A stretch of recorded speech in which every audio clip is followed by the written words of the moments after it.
Dani Sheriff. Welcome to the show. Hello, Lisa. Thank you so much for having me, and thank you for all of the great work that you are doing to Thank just put you. out like a variety of important information for health, nutrition, making sure people are approaching even weight loss in just like a healthier, sustainable way. We need more people doing things like that. So, thank you for having me. Thank you for saying that. And yeah, I'm really excited for our conversation today. Hormonal health, menstrual health, such an important topic, and I don't think we can learn enough about it. So truly grateful also for all the work that you do. But before we get into all of that, I would love to hear what's the number one thing you're excited for our listeners to learn today? Okay. So, I mean, this may sound obvious, but the truth is, like, the subject we're talking about today is hypothalamic amenorrhea, and people think it's a very small population of people that it can happen to. And so I'm excited for everyone to learn today about just how prominent an issue this can be and what it can look like at all different kind of levels of the spectrum. I think if you're a man, you also need this information. If you have a sister, a daughter, if you have a best friend, you need, you cannot go into like nutrition and health and lifestyle without knowing about this. And it will all make sense as to why by the end of our conversation, but that's my number one thing, just awareness about it. Awesome. I love it. Especially also just saying that even if are not affected by it, if you have a regular cycle, nonetheless, you should hear this information why hypothalamic Mhm. amenorrhea is something we should all know about. And so tell us how you got into being a missing period coach and why you are passionate about the work that you do. Yeah. Well, I mean, the long story short is because I didn't have any help or resources when I went through it, right? So it became a very obvious choice. But what happened to me was now almost 20 years ago at this point, that I was sort of just like honestly like an amateur athlete. Not really, didn't grow up athletic, don't identify as an athletic person, was, what would societally be probably considered on the chubbier side of life. And, as a young woman, just going through puberty, ending up in her early 20s and being like, you know what? I'm gonna go to the gym. And it just starts there and snowballs. And I got into CrossFit, which led me into Olympic weightlifting and just more. And this idea that if I can just keep adding more exercise, and now if I can just control my food enough. So started doing macro tracking, calorie tracking. I did paleo. I did it all. I did it all short of maybe keto and carnivore. Um, they were not, I have finished my journey by the time they really became popular, I think. But I was just honestly in the pursuit of having the perfect body. Like at the end of the day, I believed from a young age that my worth and value and all of my future opportunities were going to be better and greater if I could be thin, if I could be athletic looking. And I say this because I just remember believing it with like a cult-like, you know, vindication. Like it was 100% for certain.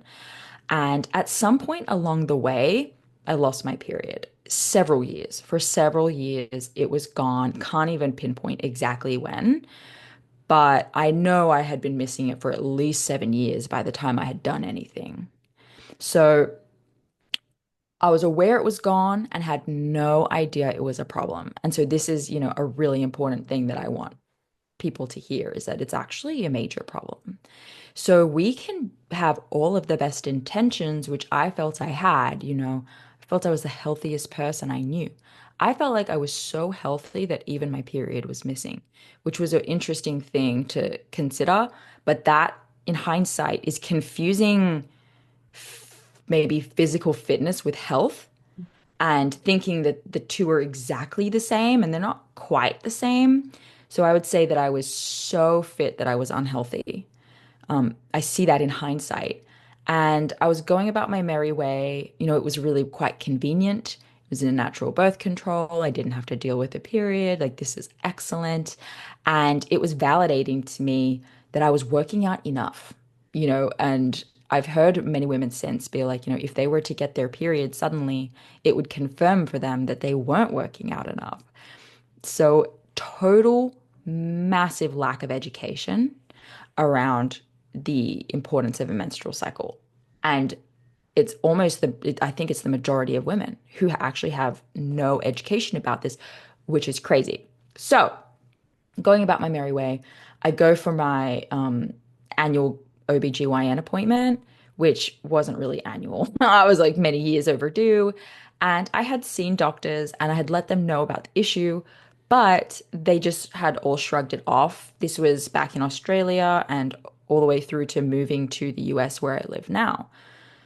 Everyone was like, well, you're just really healthy. You're just fit. If you want to get pregnant, maybe you'll just back off exercise and it'll be voila, which I'm sure for a handful of people, this is true. But there just was no concern about it at all. I do have a fun story where back in Australia, I did tell my doctor.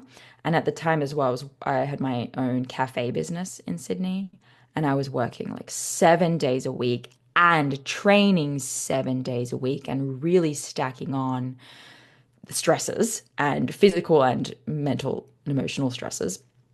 And he prescribed me a vacation. Like literally, he was like, "Can you take a holiday? Can you take a vacation?" And I was very hesitant, but he was quite determined for me to say yes to this.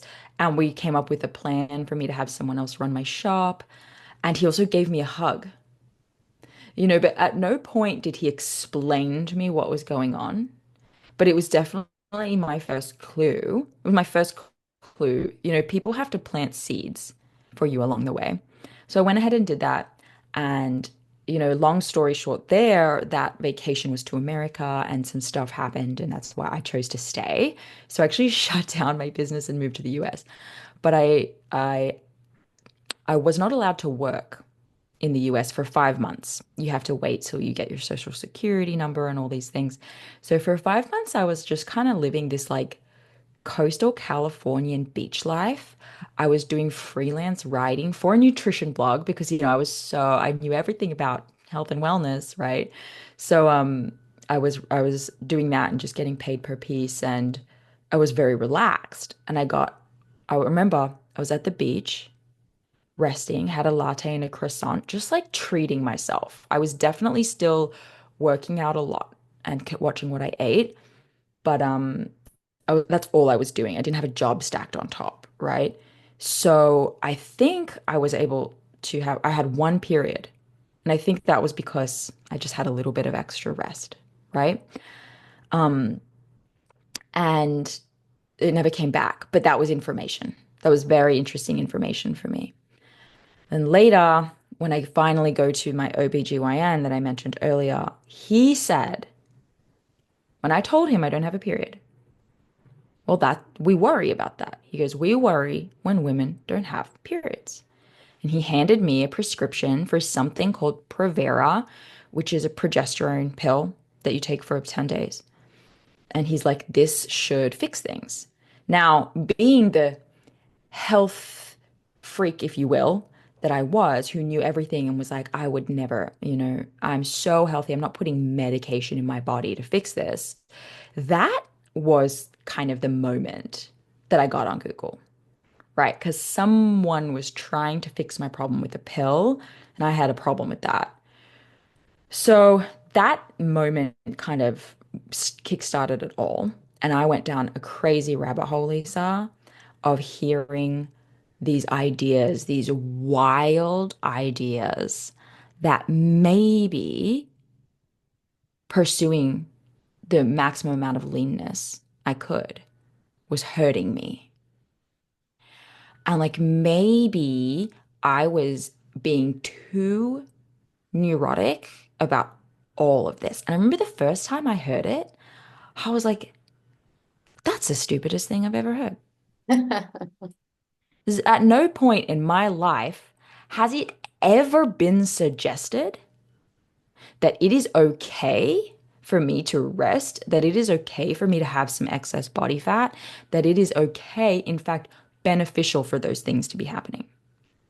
So I just it that's why I said earlier it was like a cult like because because that's what it's like. Like you never question it. And it was the first time I had found another podcast where someone had an episode about it. Because I'm Googling everywhere. Missing period, why is my period missing? I found out it's called hypothalamic amenorrhea. So now I'm Googling everything I can about that. And it was very hard to find information. Like that is how ingrained this is. So come to find out, my period had disappeared because I had hypothalamic amenorrhea, which is the suppression of all of your reproductive hormones due to inadequate food coming in and way too much energy coming out, right? Over exercise, under eating. And I'm like, we're all doing that. What do you mean? I mean, like a lot of us are doing that. And everyone in my social circle is doing that. Why is this happening to me? And this whole rabbit hole. And I had to learn about it. I had to learn about the research that there wasn't a lot of, but there was enough, about female athlete triad, red S, and just like the community of women out there that was small, of women talking about this, primarily because they wanted to get pregnant, you know? So they had a problem they needed to solve. And it was really hard work because your whole world is around your whole identity is built up around exercise and fitness and everyone and people see you in this way. And I was trying to fix it in every way other than rest and exercise, like rest and eating more. I was learning about it and I was curious. And I wanted more than anything to feel like it was relevant to me. But I had this story in my head, and this is where it's really important for everyone, which is, but I'm not that thin. I don't work out that much, only once a day. I know, but I eat like 1,700 calories. What do you mean? I like to me, under eating is like 1,200 calories. Like that's what you joke about in the macro space. Like, you can actually eat a lot of food. But as I was hearing more and hearing more and learning more, I was like, oh my gosh, that's actually not that much food. My eyes were just being opened, and I want everyone to know as well, it's a slow process. You cannot have your entire world changed overnight like that, right? It's such a process. It's like having a whole new, it's like being taken out of your cult and trying to be like, you're like, who is Beyonce? Never heard of it. Yeah. And it's totally crazy. So I'm chipping away. What I'm doing is not working. So over time, I'm increasing food more, I'm increasing food more. And I reached a point of fed up because I was so concerned about the health implications I had learned about, right? It is more than not being able to get pregnant. Your menstrual cycle is not an optional extra. It is crucial for actually, and we learn more and more about this every year, crucial for almost every bodily function in your body, from cognitive to heart health. And I mean, we all know about osteoporosis. This is massive. Your bone health, your longevity, your experience in menopause, your ability to, quite frankly, be nice to people. When you are not producing estrogen, you're not yourself. Okay. And I just was chipping away at this knowledge, and I became totally fed up. And I finally took my exercise down to the absolute bare minimum, right? Like I was trying to reduce CrossFit and replacing it with miles and miles of walking, anything I could do to get my period back without really having to do the work, you know? And just through the small amount of support I could find on the internet and just reading and reading and researching, got myself to a point of confident enough to take a break. Like that's all it is, to take a break from exercise and eating and to replenish myself and be patient. And I got my period back. right? And that's the short version, right? Like there's ups and downs, there's getting your period back and losing it again because you went back into exercise too quickly. And like it is not, healing is not linear in this. This is mental, emotional, and physical. And many people describe it as a spiritual journey because you have identified with this and you are obsessed with this and you idolize this and now you have to let it go. So I got to my healed point, I would say, like roughly 3 periods in, right? 3 consecutive periods in, where I'm like, okay, this is how it's done. That was way too hard. There was nowhere near enough resources. So I started the hypothalamic amenorrhea podcast. I called it that because I knew that I was not the only one Googling that word and not finding information. So let me make it the name of that and start just finding women, finding women. And all I was doing was finding them and then getting them to come on and tell their story. And then they tell the next person and the next person and the next person so that women could hear other women just like them going through the same thing. So you don't feel like this unicorn, right? Everything I was saying earlier of like, well, but I'm not that thin and I'm not under eating that much and I don't over exercise that much. I wanted all these women to come on who did not necessarily have EDs, right? Normal women coming in and saying, this happened to me too. And this is how I had to fix it. And this is now that my eyes are open, what I see. And all these women, we don't become lazy, we don't become morbidly obese. We have been operating in a way that is not even possible. Right? Like when you're a woman with HA, high performing, perfectionistic, very disciplined, you could not swing far enough in the other direction. Right? It's like it's hard work. So I'm finding these women, we're telling our story and just helping each other to do this brave thing. Just this brave, courageous thing of taking a break and believing that you deserve rest to let your body catch up to the craziness that we have been putting it through. And then you can get, I am almost close to a full-time athlete now in another sport, just totally worked my way back up out of that hole. Went back to school, became a fertility awareness practitioner, certified functional nutrition counselor, opened a coaching practice, built it up, and now I professionally help women all over the world work through this exact issue I went through and get their periods back and reclaim their health and their sanity and get their periods back. And I just want everyone to know you don't have to become unhealthy. This is not me saying you need to stop your pursuit of health to get your health back, but you need to realign, you need to re-find balance, which I'm glad to be on this show, Lisa, because I feel like that's your thing is let's you can have it all, but we need to not be crazy and we need to be methodical and so that's the story in a nutshell. Does this make sense?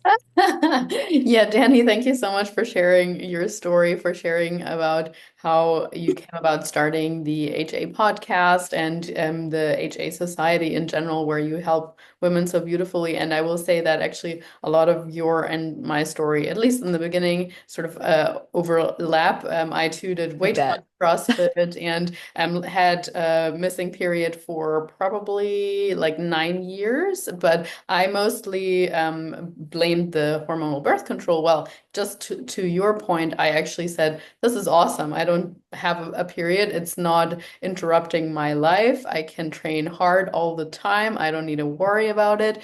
And then I slowly felt like I was not myself anymore. Like just generally, my sex drive was lower as well. I started having more On. yeast infections or UTIs, things like that. I was like, what's going on with me? Just in general, like I don't feel like myself. And then I found someone online. Her name is Lori Christine King. Was at the time, I think she's Yeah, very Lori Chris, yes. so Someone who also was in the CrossFit space, I think now she's doing more like functional training, and she was one of the Yeah. first people I heard educating around about this topic that like, hey, your hormonal birth control might not be good for you, and hey, having no period is not the greatest thing. And through her, I found Dr. Laura Briden as someone who has Yes. brought out some wonderful books, and her book, The Period Repair Manual, really Yes. opened my eyes. I was like, oh my gosh, all the things that you just said, like we're not supposed to just go, go, go all the time,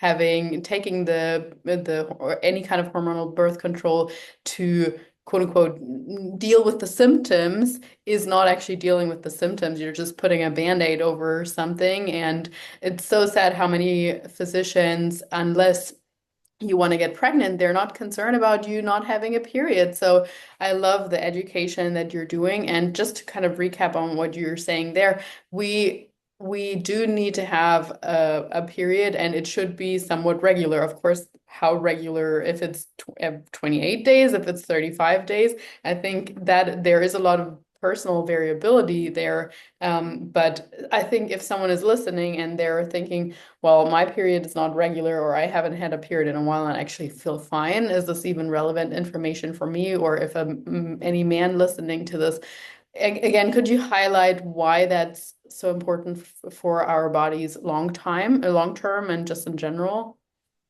Yeah. I mean, name a bodily function, and I can probably tell you why, right? So it's everything from, first of all, if you love your life, the life you want to live right now with your exercise and your sport and your go, go, go, well, guess what?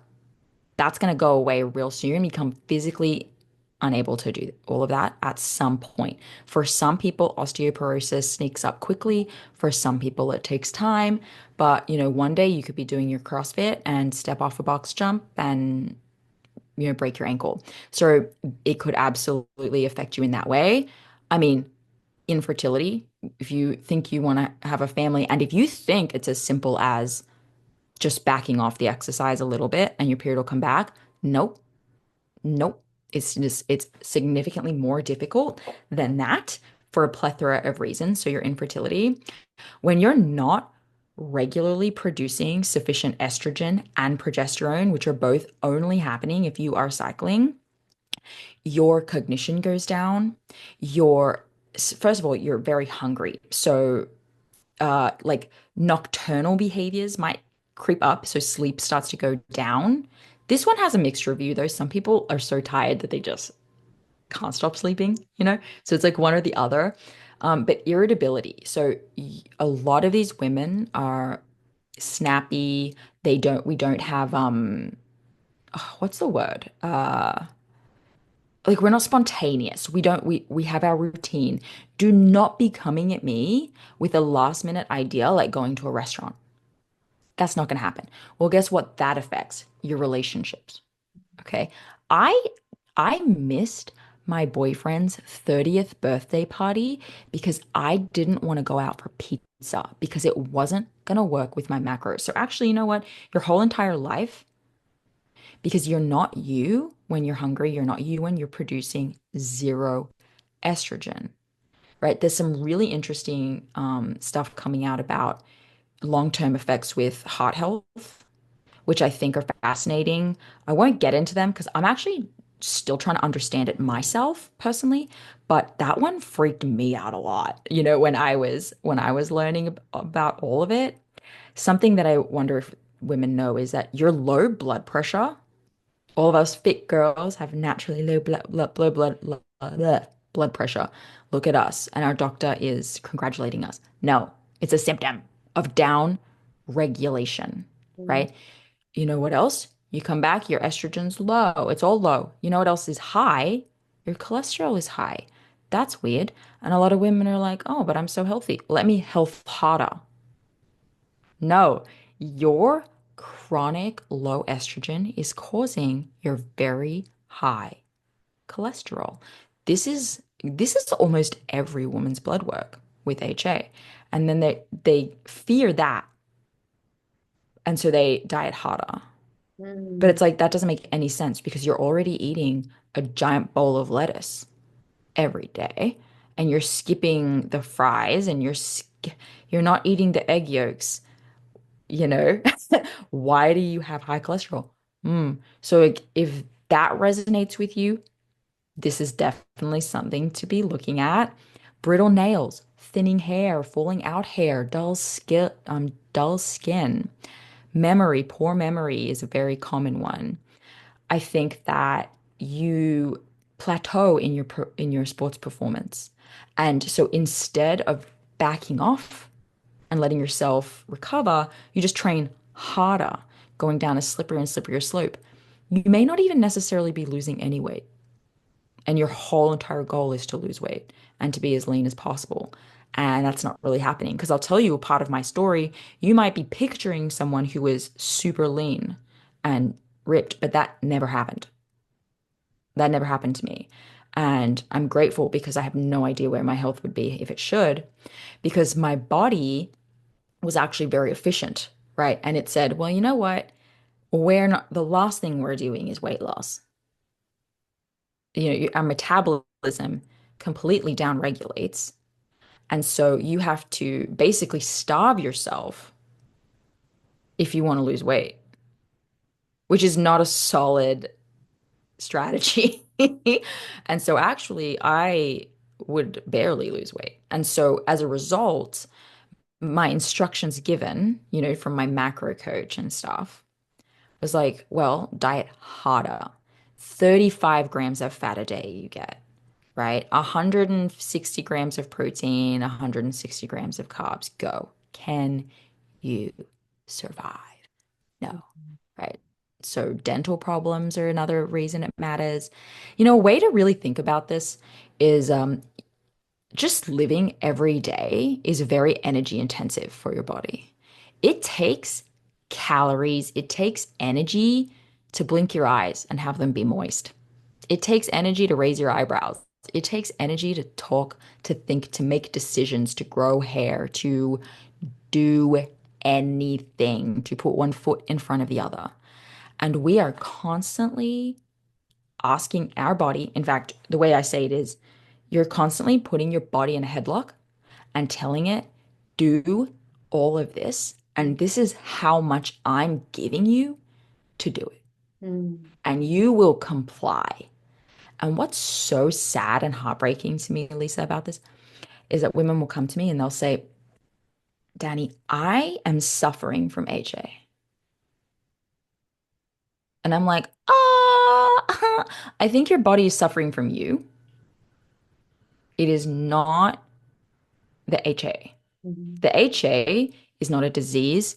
It is a normal bodily function that your very intelligent brain is doing because you are not feeding yourself enough to do the amount of activity that you are asking it to do on a bowl of lettuce and chicken breast. So I'm very passionate about No, it. I So love it. Absolutely. All the things, every and it makes so much sense in you saying that it literally affects every function in our body. And because our body wants to keep us safe, our body's realizing we're not even feeding it enough to survive ourselves properly or thrive ourselves properly. So why the heck would we be preparing for a child to come into this world or anything like that? So I want to shift a little bit into like what we can practically do about all of this. Obviously, the main overarching theme being less activity, more food. But can you give us some concrete pointers also maybe in terms of macro distribution or specific food, supplements, daily practices, literally anything that you also employ with your clients? totally. Yes. So, there's an extreme option where you just completely stop doing any exercise. You go sit on the couch and you eat all the things you told yourself you couldn't eat. Look, you will recover your period back very quickly. Now, I know very few women who can do that. This is why we have a practice, a coaching practice about it. I wasn't able to do it, so I'm not going to sit here and tell you to do it.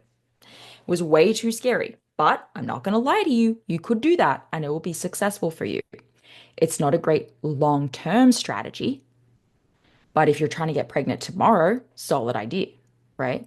Now, let's put that one over to the side. And what's more likely is you're going to need to look at your life and you're going to need to start reducing some of the intensity and some of the volume. If you are going to CrossFit every day, or if you are doing miles of running most weeks, like some of these women be doing tens of miles, right? Multiple tens of miles of running a week. We're gonna have to reduce. The amount of rest you're going to need to do is probably not just knocking a day off, but it's a great place to start. If that is scary for you, that is what I did. Okay. While you are reducing exercise, let's increase some food. Okay. So, a really great one that's super common. Let's not hoard all of our food for the evening. Let's not skip breakfast. Let's have breakfast. Let's have lunch. Let's have a snack. It doesn't have to be a big deal, right? I'm not saying you need to go and have pancakes and ice cream and bacon and like it's an option. I'm not saying don't, but you don't have to, right? But like let's start with breakfast. If you don't have breakfast, let's have snacks. If you have a rule, if you have food rules, right? You're like, I don't have snacks. I don't have breakfast. Because here's the thing, your hypothalamus, it's not as simple as energy in, energy out. It's perceived restriction. So if you are your own slave driver, telling your body, hard no, you do not get food. You will get up and you will exercise and you will not have food. That restrictive behavior, we need to start softening. So let's bring in meals where we don't allow ourselves to have meals, or let's bring in ingredients that we don't allow ourselves to have. Let's not keep all of our food for the evening. And this is scary for a lot of women because we don't trust ourselves with food, right? So we're like, if I have breakfast, Dani, I'm gonna, I'm just gonna go crazy. I'm gonna lose control and I'm gonna eat everything. This is not true in the long term. If you are someone who is in a binge restrict cycle, this was me, right? So if you let me have an inch, I'm gonna take a mile. Because I was so hungry, it would become animalistic, primal. I would just eat everything. That's not normal. It's not because I don't have control around food, it's because I'm starving. So you need to break these starvation habits by giving yourself frequent food and starting to increase it. Guys, just try 100 calories here. Try something that you have a food rule around, right? Like I would measure every drop of peanut butter, right? Try just letting yourself just eat the peanut butter. So these are some little behavioral things that people can and should be doing.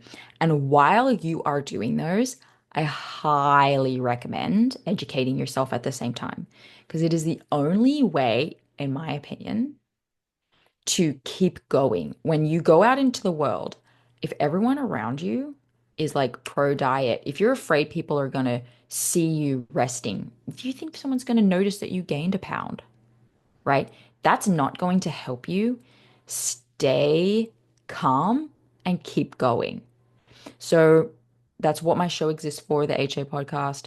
That's what there's a lot of Facebook groups out there, there's blogs, there's Instagram accounts dedicated to it.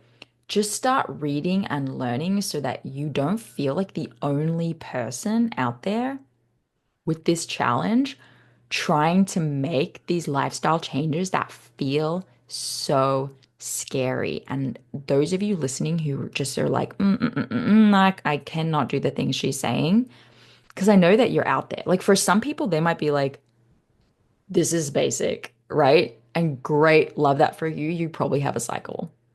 But for those of you out there who don't and are hearing what I'm saying and are just like, yeah, no, who said, these are my questions for them. Who said you cannot have body fat? Who is telling you that it is not okay for you? Who is telling you it is not okay for you to not exercise every single day? I promise you, You're worthy of that. It is okay for you to do those things. You are going to continue to be loved. There are still going to be opportunities for you. The fears you're having are not real or valid.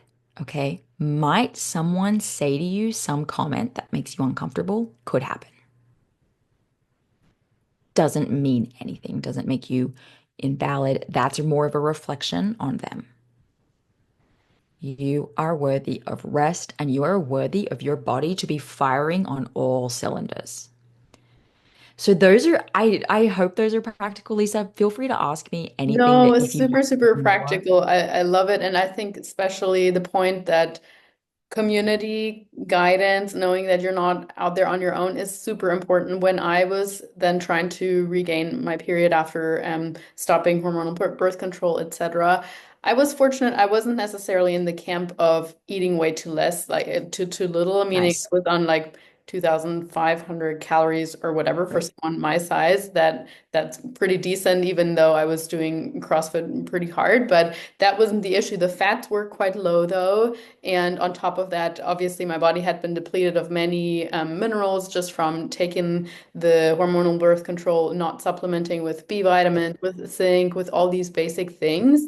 So I Yeah. did work with a nutrition coach at the time, and having her guidance in the sense of, hey, let's bring up your fats. Hey, you should have more things like flaxseed, and let's supplement with this and that, and so on. And it got to your point of like it got uncomfortable, but having someone that you can just trust and give the reins to and be like, okay, I don't need to overthink if increasing my food by 80 calories is too much and I should just only increase by 50 calories, like these things that like it sounds Yeah. Yeah. ridiculous, but in essence, like I'm saying that because those would be my thoughts too. Like I would be like, Yeah. is that too much, these extra 30 calories? Especially if you're eating 2,500 calories, you're going, what the heck? Look how much food I'm eating. But yeah, if Right? it's all just lean protein and simple carbs, you're Exactly. Yeah, starving of minerals. 100% to Totally. your point. Like I was like this paleo hard out and anything like processed is the devil and like very, very little carbs. So it was so helpful. So anyone who's listening to this and who Dani's questions resonate with, I would strongly suggest also getting some guidance because alone we're always gonna like as soon as that feeling of I'm too fluffy, of unworthiness, etc. comes in, you're gonna resort back to what's known to you, to your comfort zone, and that is restriction, unless you have someone who's asking you, I don't know, every week or whatever, like, hey, Lisa, how did that go? Why was that day so low in calories? Or why are you like, it's just knowing that you have that accountability is so valuable when, yeah, when we want to resort back to our comfort zone in that sense. And so, yeah, I guess to the specific things as well. I mean, you mentioned wonderful lifestyle practices like number one, let's not exercise every single day. Can we implement one rest day? Maybe we can increase that to two. And so, for example, for me, when it came to dialing down the intensity, the quote unquote helpful thing was that I had some injuries and I needed to stop CrossFit. So I just literally had to transition because my body was forcing me to. Thankfully, I'm so grateful it did actually. But it was forcing me to just do strength training. And even there, like I had to learn that it's perfectly okay. In fact, it's good to leave the gym not feeling completely exhausted, not being drained and sweat, not like having energy for the rest of the day. Imagine Yeah. that. I Yeah. was like, that Yeah. is a crazy idea, right? But it felt super, super boring for like the first 3 to 6 months. I was like, oh my gosh, I hate this. This is so Yeah. lame. And all I wanted to do was my next hard work would and like be on the floor in pain and so on. But yeah, I guess like for anyone listening, I think we can always take it into baby steps and even things like dialing down literally our steps because, many of our clients, they walk like 20,000 steps a day. I think that's, yeah, just that like I need to keep moving. I need to keep moving. As soon as I sit still, I should be doing something type of thing. So I guess on the point of supplements, do you have some specific go-tos that you usually use with your clients as well, or any other additional tips? I actually do. And so, you know how you were saying you were also on the birth control pill and that caused depletion, right? An HA state, and if you start stacking stuff on like that, like HRT, birth control, if you did have an ED, and for sure HA, you are, without question, I don't even need to run a test on you to know that you are heavily depleted in a plethora of very important minerals. This is a part of the problem, right? So the thing is, you're now having trouble absorbing a lot of the things. You're stacking on issues. So now you're under eating and now you're not absorbing and now you're eating this food and you're struggling to utilize it. It's less bioavailable to you. So now, multivitamins, prenatals, they're not quite as effective and we don't know exactly what you're really depleted in. I do like to run tests on my clients, but for the most part, whether I run a test or not, beef liver supplementation is my go-to. I did it through my recovery in all of my research, and I put almost every woman on it. It is a natural food source. I mean, if they'll eat beef liver, that's the best part. Like that's ideal. Go do that twice a week. But they won't most of the time. So beef liver capsulation. So actually, Lisa, I'm so on top of this that I own one. I started a beef liver capsulation company, and we also do oyster for our vegetarians. They don't have a central nervous system, guys. They're like a plant, but they're like the liver of the sea. Super high in the heme type iron, both of these supplements in the heme type iron, which is the more absorbable type. So it's 8 to 10 times more absorbable than the iron found in a multi. Vitamin A, but the retinol form. So you're hella low in this, everyone. It's very important. This is totally safe to take, even if you're pregnant. The amount of beef liver you would need for vitamin A toxicity is unfathomable. So this is actually an incredible source of it. It has all of your Bs. The oyster is high in natural omega 3s. You don't even really need fish oil if you're taking oyster. I mean, I could talk for hours on it, right? But the thing is, it's a real food, so all of the ratios of these minerals are appropriate, making them more bioavailable. People don't really realize that minerals and vitamins are protagonistic and antagonistic of each other. So if you have too much of something, it can affect your body's ability to absorb the other.